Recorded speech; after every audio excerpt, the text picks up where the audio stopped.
The night in Moscow made many people hold their breath. Headlines reading "Fire in the Kremlin" instantly flooded the news feeds. Could it really have happened? But, as is often the case in the Russian capital, the devil is in the details. It was the Izmailovo Kremlin that was burning, a huge cultural and entertainment complex built of wood in the style of the 16th century. But don't relax just yet. The fire area quickly grew from 200 to 1,000 square meters, and the famous Stalin Bunker Museum was under threat. What caused this massive fire? How did Quest games almost burn down history? And why is it that in Moscow, things that shouldn't burn are catching fire more and more often? Well, you'll find more details in our report. You're watching the Glavred channel. I'm your host, Evgeny Serov. Like this video and subscribe to the channel. The fire started late in the evening on May 12th. According to reports from the Ministry of Emergency Situations and eyewitnesses, the source was in an administrative building on Vernissajnaya Street. There were people inside at the time. Quest games were taking place there. Imagine the players smell smoke, which turns out not to be part of the scenario at all.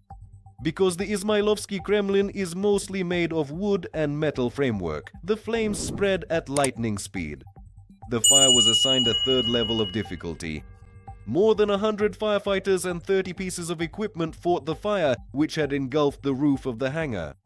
The most alarming thing is that the Stalin Bunker Museum is located in this very section. Was it possible to save it? The official version from the Russian authorities is a short circuit and faulty wiring. Classic.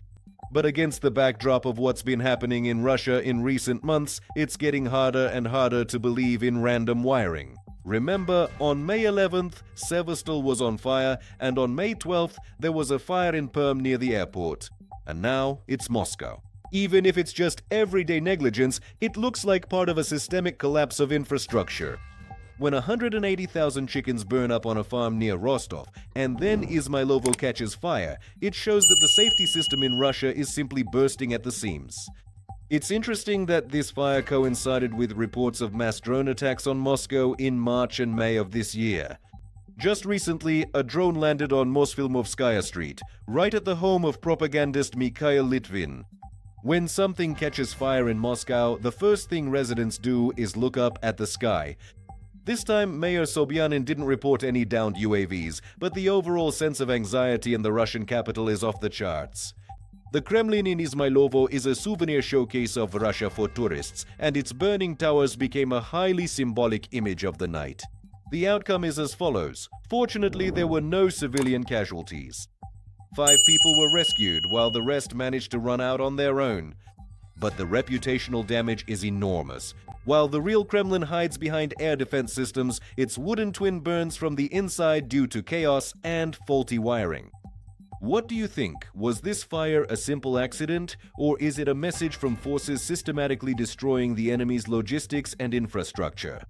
Leave your thoughts in the comments, like the video, and subscribe to the channel.